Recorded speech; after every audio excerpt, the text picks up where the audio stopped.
Hello student, welcome to knowledge academy. Knowledge একাডেমিতে তোমাদের সবাইকে স্বাগত জানাই। আমি সাগ্নিক সুন্দর, তোমাদের বন্ধু ও লাইফ কোচ।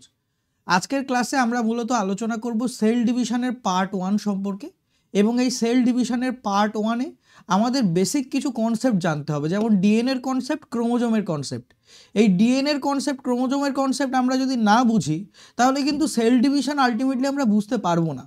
সেই কারণে পার্ট 1-এ আমরা কিছু কনসেপ্ট ক্লিয়ার করব, যে কনসেপ্টগুলো আমাদের পরবর্তী সেল ডিভিশনের পার্টগুলি অর্থাৎ মাইটোসিস, মিওসিস ইত্যাদি প্রভৃতি জানতে লাগবে।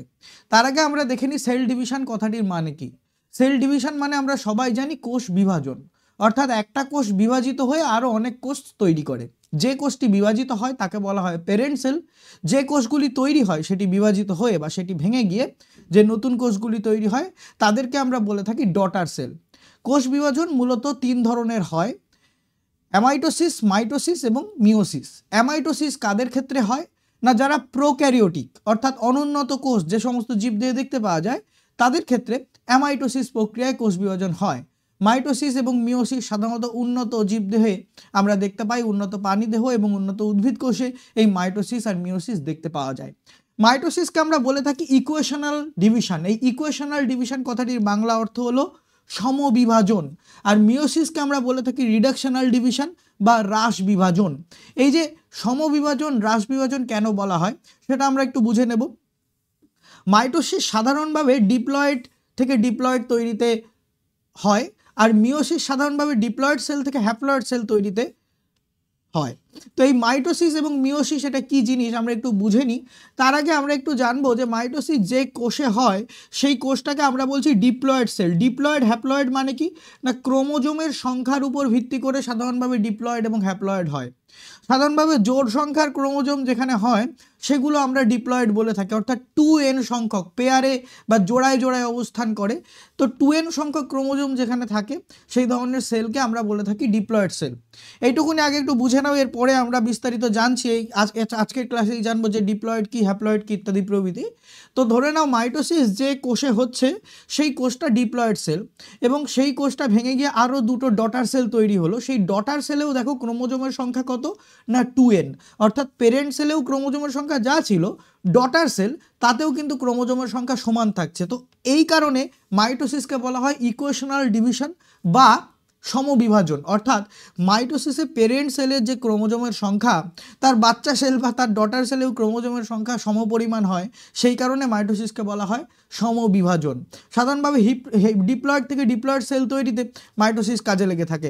এবার হচ্ছে মিওসিস, কোষ বিভাজন। মানে কোষ বিভাজনের এক একটা প্রক্রিয়া। মাইটোসিসে সাধারণত ডিপ্লয়েড থেকে ডিপ্লয়েড তৈরি হয়, মিওসিসে ডিপ্লয়েড থেকে হ্যাপ্লয়েড তৈরি হয়। দেখো মিওসিস কোষ বিভাজন যে সেলে হচ্ছে অর্থাৎ পেরেন্ট সেল সেটা কিন্তু ডিপ্লয়েড সেল।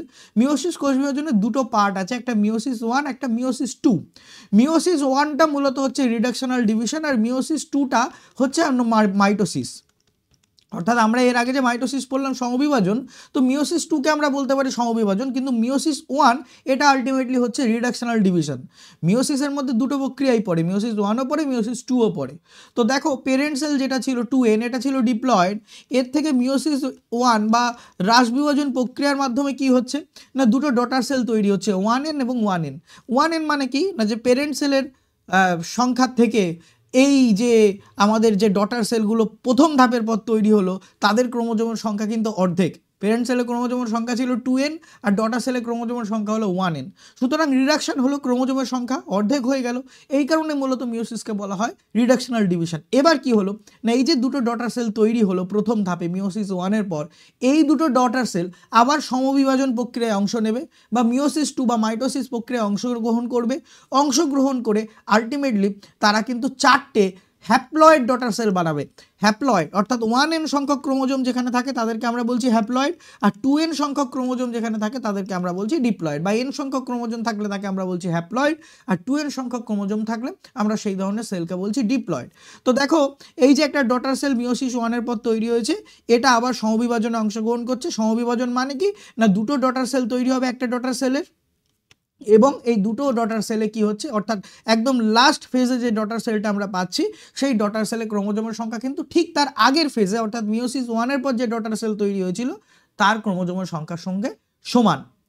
কিন্তু আলটিমেটলি কি হচ্ছে, আলটিমেটলি পেরেন্ট সেল যেটা ছিল যেটা প্রিমিটিভ প্যারেন্ট সেল ছিল সেটা কিন্তু ডিপ্লয়েড ছিল, এবং যে 4টে ডটার সেল আমরা পাচ্ছি সেগুলো কিন্তু হ্যাপ্লয়েড। তার মানে আমরা খুব সিম্পল এইটুকুনি বুঝতে পারছি যে মাইটোসিস কোষ বিভাজন প্রক্রিয়ায় মূলত পেরেন্ট সেলের ক্রোমোজোমের সংখ্যা এবং ডটার সেলের ক্রোমোজোমের সংখ্যা সেম থাকে, এবং যেহেতু সেম থাকে সেই কারণে মাইটোসিসকে বলা হয় সমবিভাজন।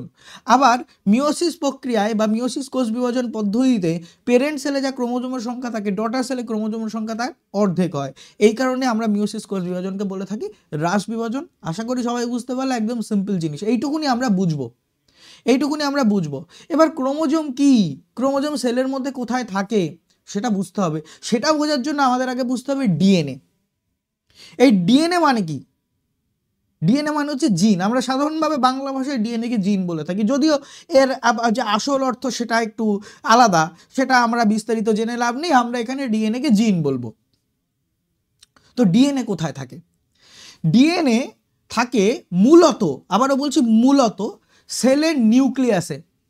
একটা কোষ, সেই কোষের নিউক্লিয়াস, সেই নিউক্লিয়াসের মধ্যে থাকে ক্রোমোজোম, আর এই ক্রোমোজোমের সাথে যুক্ত থাকে ডিএনএ। অর্থাৎ এক একটা ক্রোমোজোম ডিএনএ বহন করে বা জিনকে বহন করে, এই কারণে ক্রোমোজোমকে বলা হয় ফিজিক্যাল ক্যারিয়ার অফ জিন। এবার প্রশ্ন হলো, সেলের নিউক্লিয়াস ছাড়া ডিএনএ কি অন্য কোথাও থাকে না? হ্যাঁ থাকে। আমরা যখন সেল স্ট্রাকচারের পার্ট 1-এ ক্লাস পড়েছিলাম সেখানে আমরা দেখেছিলাম উদ্ভিদ কোষে ক্লোরোপ্লাস্ট, এটা এক ধরনের প্লাস্টিড, সেই ক্লোরোপ্লাস্টের মধ্যে ডিএনএ থাকে। এছাড়াও প্রাণী এবং উদ্ভিদ সব কোষেই মাইটোকন্ড্রিয়ার মধ্যে ডিএনএ থাকে। মাইটোকন্ড্রিয়া কি করে? কোষকে শক্তি প্রদান করে, এনার্জি প্রদান করে, তার মধ্যেও ডিএনএ থাকে। কিন্তু আমরা যদি এই ক্লোরোপ্লাস্টের মধ্যে থাকা ডিএনএ এবং মাইটোকন্ড্রিয়ার মধ্যে থাকা ডিএনএকে একসঙ্গে করি, তার পরিমাণ নিউক্লিয়াসের মধ্যে থাকা ডিএনএর তুলনায় খুবই নগণ্য, এবং সেই কারণে বলা হয় যে ডিএনএ মূলত থাকে নিউক্লিয়াসে। এবং আমরা আজকে ডিএনএ বলতে নিউক্লিয়ার ডিএনএর কথাই বুঝবো। নিউক্লিয়ার ডিএনএ মানে কি? অর্থাৎ নিউক্লিয়াসে যে ডিএনএ থাকে। নিউক্লিয়াসের ডিএনএ গুলো এরকম জড়ানো পেঁচানো অবস্থায় থাকে। এগুলো কি আসলে কি? এগুলো আসলে হচ্ছে ক্রোমাটিন।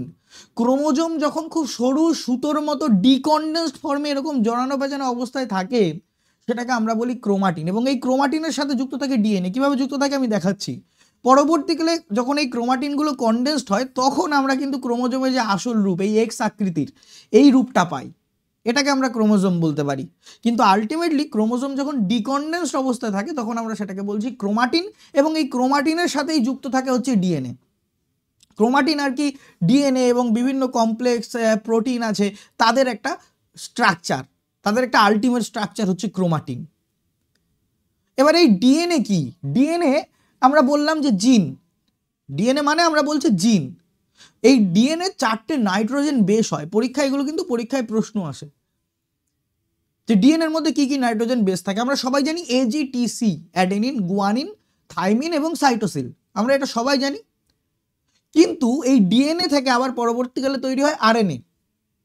আরএনএও প্রোটিন সংশ্লেষে সাহায্য করে। জেনেটিক্সের কাছে এগুলো সম্পর্কে বিস্তারিত আমরা আবার জানবো। কিন্তু আরএনএর মধ্যেও 4টে নাইট্রোজেন বেস থাকে, কিন্তু তার মধ্যে থায়ামিনটা থাকে না। তার মধ্যে যেটা থাকে সেটা হচ্ছে ইউরাসিল।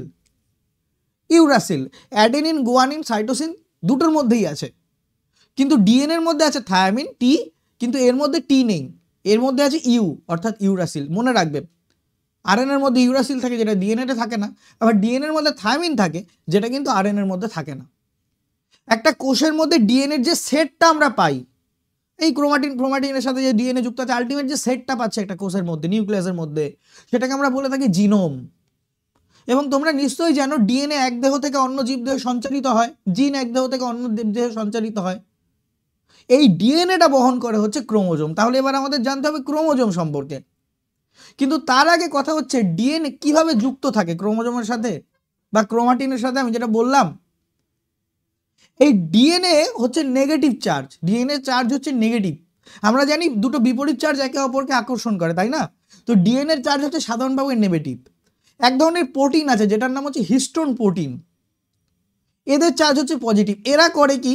এরা ডিএনএকে নিজেদের সাথে যুক্ত করে। এই দেখো ছবিতে দেখতে পাচ্ছ হিস্টোন প্রোটিনে কিছু জমাটবাঁধা কুণ্ডলী, এগুলোর সাথে ডিএনএ যুক্ত হয়ে আছে, এবং তারপর আলটিমেটলি এই সরু সুতোর মতো ক্রোমাটিনের সাথে ডিএনএ যুক্ত হচ্ছে। অর্থাৎ ক্রোমাটিনের লেজের মতো একটা ডিএনএ আমরা দেখতে পাচ্ছি।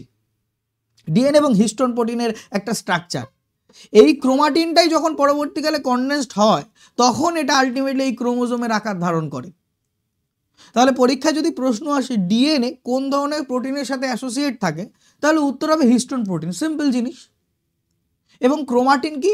ক্রোমাটিন হচ্ছে ডিএনএ, হিস্টোন এবং আদার স্ট্রাকচারাল যে সমস্ত প্রোটিন আছে তাদের একটা complex structure, thin thread like structure, decondensed ফর্মে থাকে। এটা যখন কনডেন্সড হয় তখন এটাই হয়ে যায় ক্রোমোজোম। আলটিমেটলি সেরকম কিছু পার্থক্য নেই। যখন এটা খুব সরু সুতোর মতো থাকে এটাকে আমরা ক্রোমাটিন বলি, যখন এটা একটু কনডেন্সড হয় তখন এটাকে আমরা ক্রোমোজোম বলি, যখন এটা মোটা হয় তখন আমরা ক্রোমোজোম বলি। এবার এই ক্রোমোজোম আবিষ্কার করেছিল কে? কার্ল নাগেলি বলে একজন বিজ্ঞানী 1842 সালে ক্রোমোজোম আবিষ্কার করেছিলেন। এই ক্রোমোজোম নামক নামকরণটা করেন ডাব্লিউ ওয়াল্ডেয়ার নামক একজন।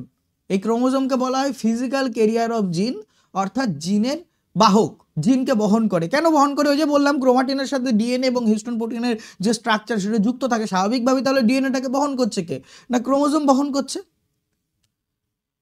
ক্রোমোজোমের আকার আকৃতি কিরকম এইটা দেখার জন্য একটা পড়াশোনা আছে, এবং সেই দেখার যে টেকনিক, ক্রোমোজোমের স্ট্রাকচার দেখার স্টাডি করার যে টেকনিক সেটাকে বলা হয় ক্যারিওটাইপ, মাঝে মাঝে পরীক্ষায় আসে।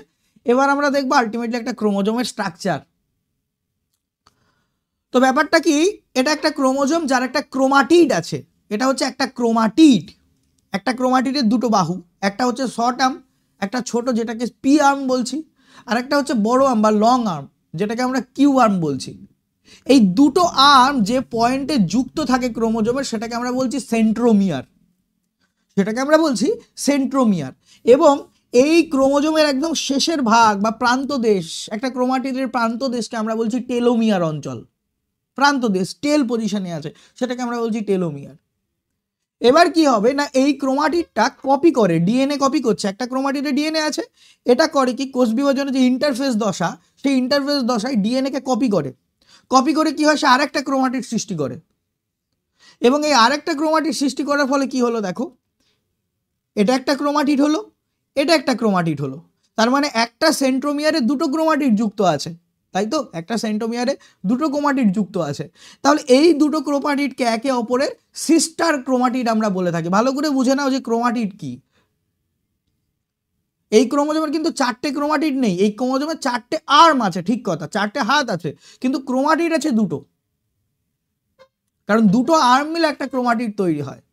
আর এই যে সেন্ট্রোমিয়ার বলে যে পজিশনটা বললাম না, এই সেন্ট্রোমিয়ার পজিশনে কোষ বিভাজনের সময় এরকম একটা প্রোটিনের আবরণ তৈরি হয়।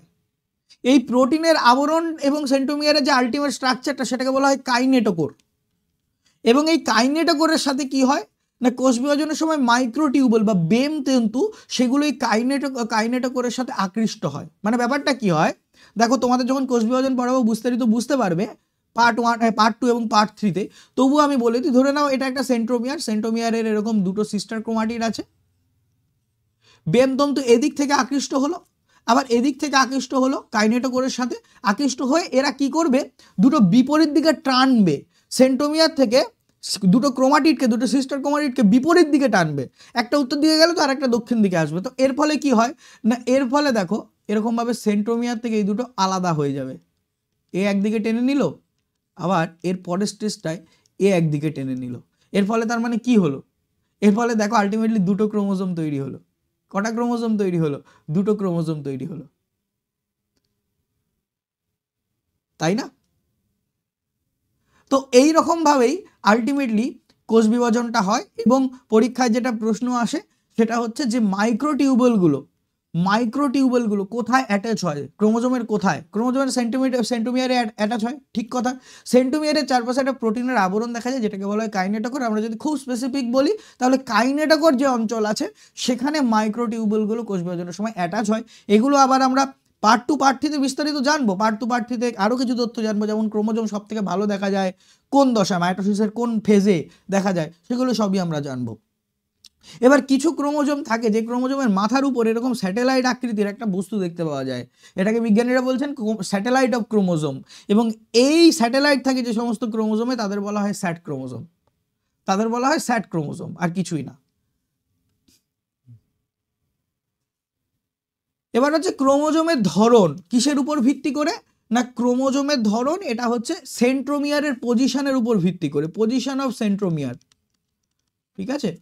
সেন্ট্রোমিয়ারের পজিশনের উপর ভিত্তি করে ক্রোমোজোমের ধরন কিরকম দেখতে পাচ্ছ। যে ক্রোমোজোমের শর্ট আর্ম খুবই ছোট, শর্ট আর্ম খুবই ছোট, লং আর্ম তার তুলনায় অনেকটাই বড়, সেই ক্রোমোজোমকে আমরা বলছি অ্যাক্রোসেন্ট্রিক ক্রোমোজোম। যে ক্রোমোজোমের শর্ট আর্ম লং আর্মের তুলনায় খানিকটা ছোট, সেই ধরনের ক্রোমোজোমকে আমরা বলছি সাবমেটাসেন্ট্রিক ক্রোমোজোম। যে ধরনের দুটো আর্মের লেন্থই একই, অর্থাৎ শর্ট আর্মেরও যা লেন্থ লং আর্মেরও তাই লেন্থ, অর্থাৎ সহজ ভাষায় বলতে গেলে ক্রোমোজোমের একদম মাঝখানে যেখানে সেন্ট্রোমিয়ার অবস্থান করছে সেই ধরনের ক্রোমোজোমকে আমরা বলছি মেটাসেন্ট্রিক ক্রোমোজোম। আর যে ক্রোমোজোমে শর্ট আর্ম নেই, শর্ট আর্ম এক্সিস্টই করে না, একদম টেলোমিয়ার অঞ্চলে সেন্ট্রোমিয়ার অবস্থান করছে, সেই ধরনের ক্রোমোজোমকে আমরা বলছি টেলোসেন্ট্রিক ক্রোমোজোম। তাহলে সিম্পল জিনিস, যে ক্রোমোজোমের শর্ট আর্ম খুবই নগণ্য সেই ধরনের ক্রোমোজোমকে আমরা বলছি অ্যাক্রোসেন্ট্রিক ক্রোমোজোম। যে ক্রোমোজোমের শর্ট আর্ম লং আর্মের তুলনায় কিছুটা ছোট সেই ধরনের ক্রোমোজোমকে আমরা বলছি সাবমেটাসেন্ট্রিক ক্রোমোজোম।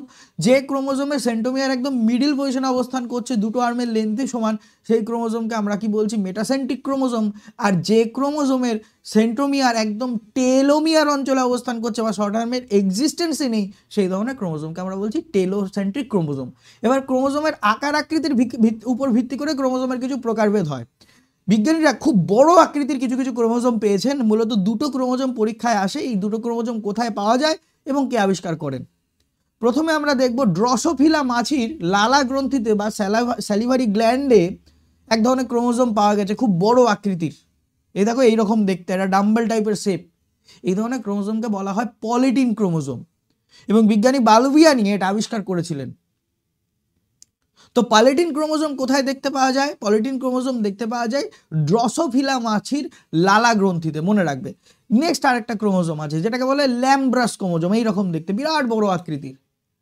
এই ল্যাম্ব্রাস ক্রোমোজোম মূলত স্যালামেন্ডার, এই স্যালামেন্ডারের ডিম্বকোষে এবং তার সাথে অ্যাসিটাবুলারিয়া নামক এক ধরনের সবুজ শৈবাল আছে, গ্রিন অ্যালগি আছে, তাতে দেখতে পাওয়া যায়। তো পরীক্ষায় এটাই প্রশ্ন আসবে, পলিটিন ক্রোমোজোম কোথায় পাওয়া যায়? ড্রসোফিলা মাছির স্যালাইভারি গ্ল্যান্ডে। কে আবিষ্কার করেছিলেন? বিজ্ঞানী বালবিয়ানি। ল্যাম্ব্রাস ক্রোমোজোম কোথায় দেখতে পাওয়া যায়? স্যালামেন্ডারের ওসাইট এবং অ্যাসিটাবুলারিয়ায়। এবার কথা হচ্ছে আমাদের হিউম্যান বডির একটা কোষে ক্রোমোজোমের সংখ্যা কত? একটা কোষে, আমাদের মানব দেহের একটা কোষে ক্রোমোজোমের সংখ্যা কত? আমাদের মানব দেহের একটা কোষে ক্রোমোজোমের সংখ্যা হচ্ছে 46টা, এবং এই 46টা আলটিমেটলি হচ্ছে 23 জোড়া, অর্থাৎ এরা জোড়ায় জোড়ায় থাকে, হোমোলোগাস পেয়ারে থাকে। জোড়ায় জোড়ায় থাকে কথাটার মানে কি? এই ক্রোমোজোমের সাথে একটা ক্রোমোজোম জোড়া আছে, আবার একটা ক্রোমোজোমের সাথে আরেকটা ক্রোমোজোম জোড়া আছে, আবার একটা ক্রোমোজোমের সাথে আরেকটা ক্রোমোজোম জোড়া আছে। এবার এই জোড়া বাঁধে তাদের একই বৈশিষ্ট্যের উপর ভিত্তি করে।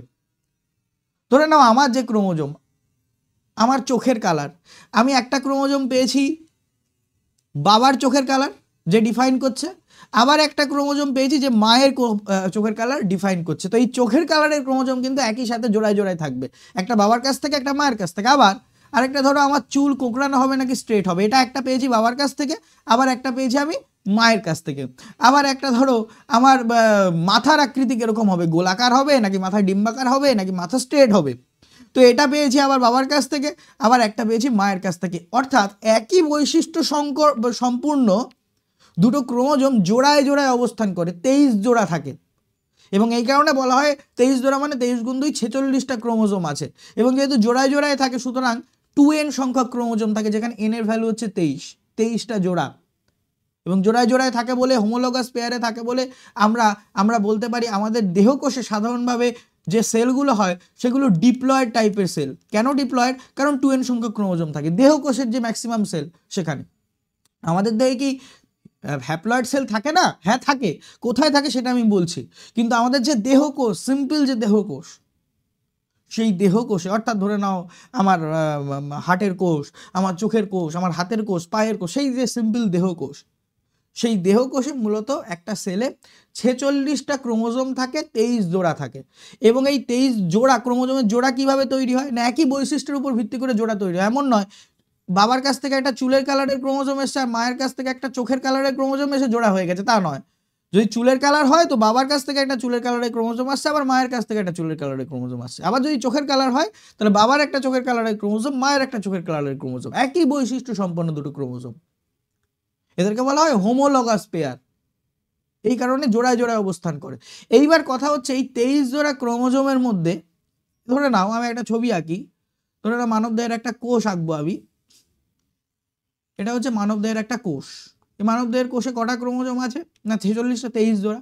এটা একটা জোড়া, দুটো জোড়া, তিনটে জোড়া, চারটে জোড়া, পাঁচটা জোড়া, ছটা জোড়া, সাতটা জোড়া, আটটা জোড়া, নটা জোড়া, 10টা জোড়া, 11, 12, 13, 14, 15, 16, 17, 18, 19, 20, 21, 22, এই 23। ধরে না এটা আমার ক্রোমোজোম, আমি কি, আমি হচ্ছে ছেলে।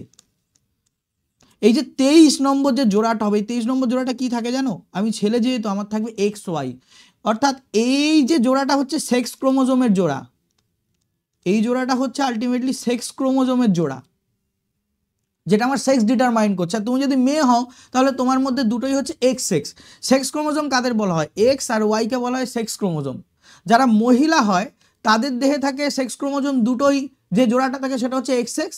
আর যারা পুরুষ হয় তাদের দেহে সেক্স ক্রোমোজোমের জোড়া থাকে এক্স ওয়াই। সে মায়ের কাছ থেকে এক্স পায় আর বাবার কাছ থেকে ওয়াইটা পায়। বাবার কাছ থেকে যদি সে এক্স পেত তাহলে কি হতো, সে মেয়ে তৈরি হতো, ছেলে হতো না। বাবার দেহে তো দুটোই থাকে এক্স ওয়াই। এবার যে স্পার্মটা মায়ের ডিম্বাণুকে নিষিক্ত করছে সেই স্পার্মটার মধ্যে আলটিমেটলি কোন সেক্স ক্রোমোজোমটা আছে সেইটা ডিটারমাইন করবে তুমি ছেলে হবে নাকি তুমি মেয়ে হবে। কারণ বাবার দেহে দুটোই আছে এক্স ওয়াই। ধরে নাও ওই স্পার্মের মধ্যে বাবার দেহের এক্স আছে, বাবার দেহের যে ক্রোমোজোমের জোড়াটা আছে সেক্স ক্রোমোজোমে তার মধ্যে থেকে এক্সটা গেছে ওই স্পার্মের মধ্যে, সুতরাং তুমি মেয়ে তৈরি হবে।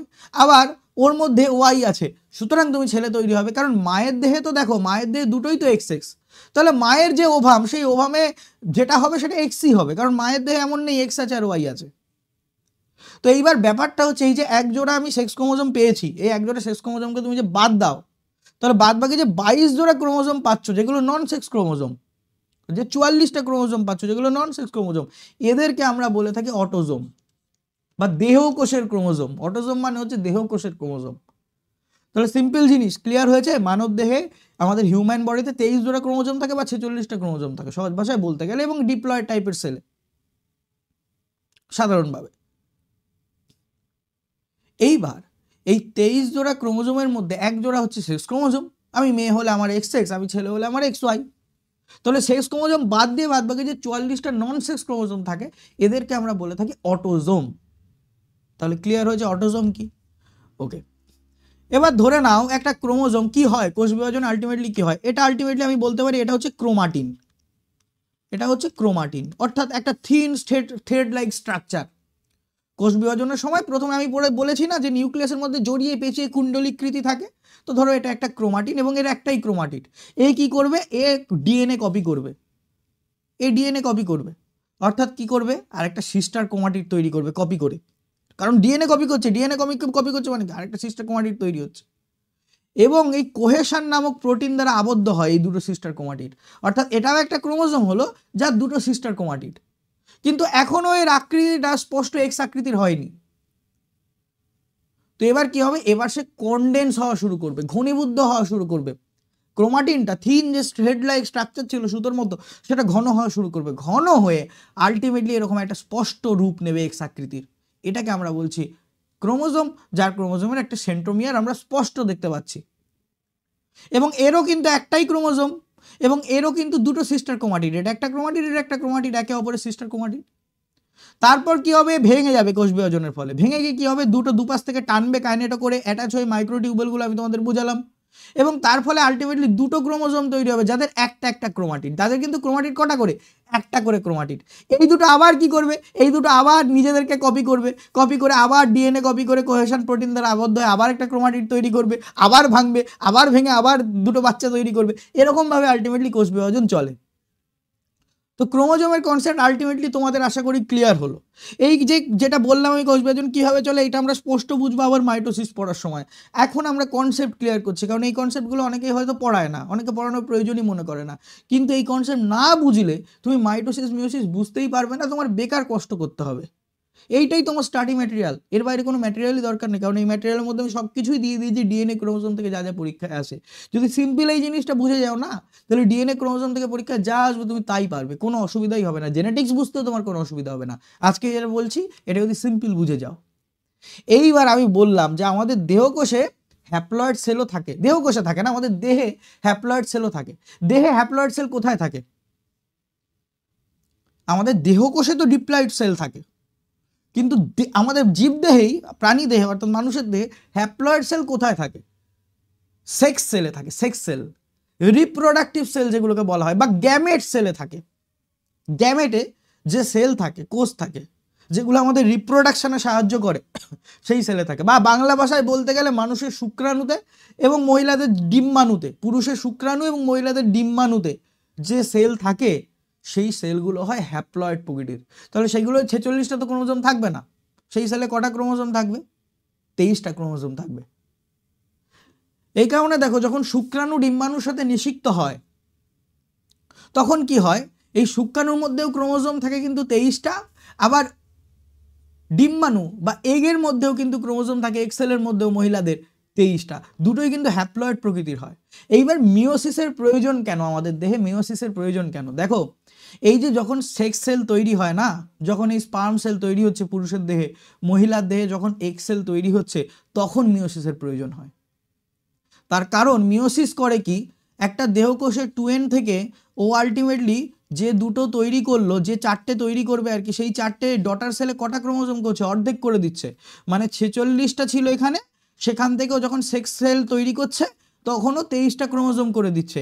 এইটার ফলে হয় কি, এই যে পুরুষের দেহে শুক্রাণু 23টা ক্রোমোজোমের স্পার্মটা, আবার মহিলার দেহে এগের 23টা ক্রোমোজোমের যে সেলটা আছে, সেটা দুজনে একসঙ্গে নিষিক্ত হয়ে কি তৈরি করলো? একটা জাইগোট বা ভ্রূণ তৈরি করলো, একটা বাচ্চা তৈরি করলো। এটা পুরুষ আর মহিলা মিলনের ফলে। বাচ্চার দেহে কটা ক্রোমোজোম হবে না? এর থেকে 23টা এসছে, এর থেকে 23টা এসছে, টোটাল 46টা হবে। কিন্তু মিওসিস যদি না হতো, ধরে নাও শুধু মাইটোসিসই হচ্ছে, তাহলে কি হতো? তাহলে যখন সেক্স সেলেও 46টা ক্রোমোজোম থাকতো, কারণ মাইটোসিসের কাজই তো হচ্ছে তোমাদের সিম্পল জিনিস সমবিভাজন, ক্রোমোজোমের সংখ্যা চেঞ্জ না করা, সমান রাখা। তাহলে কি হতো না, স্পার্মের মধ্যেও 46টা ক্রোমোজোম থাকতো, আবার এগের মধ্যেও 46টা ক্রোমোজোম থাকতো। এর ফলে কি হতো, যে বাচ্চা তৈরি হতো তার 98টা ক্রোমোজোম হতো, 92টা ক্রোমোজোম হতো। তাহলে তো ক্রোমোজোমের সংখ্যা মেনটেন হতো না আমাদের দেহে। তো ক্রোমোজোমের সংখ্যা মেনটেন করার জন্য মাইটোসিসের প্রচুর প্রয়োজন আছে আমাদের দেহে। এই কারণে মাইটোসিস কখন হয়? মাইটোসিস যখন আমাদের রিপ্রোডাক্টিভ সেল তৈরি হয় দেহে, বা গ্যামেটের সেল তৈরি হয়, সেক্স সেল তৈরি হয়, তখন মাইটোসিস হয়। সহজ ভাষায় বলতে গেলে রিপ্রোডাক্টিভ সেলে যখন তৈরি হয়, গ্যামেটের সেল যখন তৈরি হয়, অর্থাৎ স্পার্ম, এগ এগুলো যখন তৈরি হয়, তখন মাইটোসিস হয়। মাইটোসিসের বিরাট প্রয়োজন আছে। মাইটোসিস না থাকলে ডবল হতে হতে হতে হতে থাকবে, কিন্তু ডবল তো হয় না, মাইটোসিসের জন্যই ডবল হয় না। এবার নিষেকটা কিভাবে হয়? নিষেকের ফলে হিউম্যানের দেহে ক্রোমোজোমের সংখ্যা কিভাবে মেনটেন থাকে? তো ধরে নাও এটা পুরুষের বাবার দেহ থেকে স্পার্ম আসছে একটা, অনেকগুলো স্পার্ম লড়াই করছে, লড়াই করে একটা স্পার্ম এসে মায়ের যে ডিম্বাণু আছে সেটাকে নিষিক্ত করবে, তাই তো? তো একটা স্পার্ম আসছে, সেই স্পার্মের মধ্যে মাইটোসিসের ফলে অলরেডি স্পার্মের মধ্যে 23টা ক্রোমোজোম হয়েছে, ক্রোমোজোমের সংখ্যা অর্ধেক হয়ে গেছে। এবার ধরে নাও সেই বাবার দেহ থেকে যে সেক্স ক্রোমোজোমটা ওই স্পার্মের মধ্যে আছে, ওই স্পার্মের মধ্যে পার্টিকুলার যে সেক্স ক্রোমোজোমটা আছে বাবার দেহ থেকে, সেটা হচ্ছে ওয়াই। আর মায়ের দেহের তো ডিম্বাণুর যে সেল, সেখানেও 23টা ক্রোমোজোম আছে, কিন্তু সেখানে এক্স থাকবে, কারণ মায়ের দুটোই হচ্ছে এক্স। এবার এই দুটো নিষিক্ত হলো, স্পার্মটা এসে ডিম্বাণুকে নিষিক্ত করলো, নিষিক্ত করে যে জাইগোট বা ভ্রূণ তৈরি করলো, তাতে কি হবে? বাবার দেহ থেকে 23টা আসছে, মায়ের দেহ থেকে 23টা আসছে, এরা এসে জোড়ায় জোড়ায় অবস্থান করবে। তাহলে বাবার যেটা আলটিমেটলি সেক্স ডিটারমাইন করার ক্রোমোজোম ছিল, একটা ওয়াই ক্রোমোজোম এসেছিল, আর মায়ের থেকে একটা এক্স এসেছিল, দুটো একসঙ্গে জোড়ায় অবস্থান করলো, এক্স ওয়াই হয়ে গেল, অর্থাৎ যে বাচ্চাটা তৈরি হলো সেটা পুরুষ হলো। বাবার ধরে নাও এই স্পার্মটা বাবার নিষিক্ত করতে পারেনি, অন্য একটা স্পার্ম আসলো, সে নিষিক্ত করলো, সেখানে বাবার এক্স ক্রোমোজোমটা আছে, তাহলে যে বাচ্চাটা তৈরি হবে সেটা কি হবে? সেটা এক্স এক্স তৈরি হবে। তো এইবার কি হচ্ছে না, যেটা ভ্রূণ হয়েছে সেই ভ্রূণের দেহে একই বৈশিষ্ট্য সম্পন্ন ক্রোমোজোম বাবার দেহ থেকে এবং মায়ের দেহ থেকে আসার জোড়ায় জোড়ায় অবস্থান করছে। ধরে নাও এই জোড়াটা, ওই যে বললাম এই জোড়াটা হচ্ছে গায়ের রং, গায়ের রং ডিফাইন করে। এই ক্রোমোজোমের জোড়াটা কি ডিফাইন করে? গায়ের রঙের জিন বহন করছে। এই ক্রোমোজোমের জোড়াটা কি বহন করছে? গায়ের রঙের জিন বহন করছে। তো বাবার দেহ থেকে একটা গায়ের রঙের ক্রোমোজোম এসছে, মায়ের দেহ থেকে একটা গায়ের রঙের ক্রোমোজোম এসছে, কারণ ক্রোমোজোমই তো জিনকে বহন করে আনে আলটিমেটলি। এসে এরা জোড়ায় জোড়ায় অবস্থান করছে। এই জোড়াগুলোকে বলা হয় হোমোলোগাস ক্রোমোজোম। হোমোলোগাস ক্রোমোজোমের পেয়ার, হোমোলোগাস ক্রোমোজোমের এক জোড়া। তা আমাদের দেহে কটা হোমোলোগাস ক্রোমোজোমের পেয়ার আছে? 23টা হোমোলোগাস ক্রোমোজোমের পেয়ার আছে, অর্থাৎ এই করেই টোটাল 46টা হচ্ছে, তাই না? এর মধ্যে দুটো ক্রোমোজোম যদি বাদ দিই, তাহলে বাদ বাকিগুলো হচ্ছে নন সেক্স ক্রোমোজোম, যাদেরকে আমরা অটোজোম বলি। কনসেপ্ট একদম ক্লিয়ার হয়ে গেল তোমাদের, আর কিচ্ছু জানার নেই, এইটুকুনি জেনে নাও জাস্ট এর বাইরে আর কিচ্ছু পড়তে হবে না ডিএনএ ক্রোমোজোম থেকে। এর পরের দিন যখন তোমাদের মাইটোসিস আর মিওসিস বোঝাবো তখন দেখবে কোষ বিভাজন জলের মতো সহজ হয়ে যাবে, একবারও আর পড়তে হবে না বইতে, একবারও, শুধুমাত্র ছবিতে পড়বে, আর কিচ্ছু লাগবে না তোমার, জাস্ট কটা পয়েন্ট মনে রাখবে, পড়া হয়ে যাবে। কারণ কোষ বিভাজন অনেকেই হয়তো বুঝতে পারে না, খুব কঠিন লাগে, মুখস্থ করতে হয়, কিচ্ছু মুখস্থ করতে হবে না। আজকের কনসেপ্ট যদি বুঝে দাও কিচ্ছু মুখস্থ করতে হবে না, আজকের কনসেপ্ট না বুঝলে তখন মুখস্থ করতে হবে। এই ছিল আজকের ক্লাস, আশা করি সবাই বুঝতে পারলে। ভালো করে পড়াশোনা করো, আর যদি কেউ বুঝতে না পারো তাহলে তোমরা তো জানোই যখন 12টা থেকে 4টের মধ্যে আমি তোমাদের ডাউট সলভ করি তখন আমার কাছে ফোন করে জিজ্ঞেস করো, হোয়াটসঅ্যাপে জিজ্ঞেস করো, যখন খুশি। সবাই খুব ভালো থেকো। After all thanks for watching, ভালো করে পড়াশোনা করো।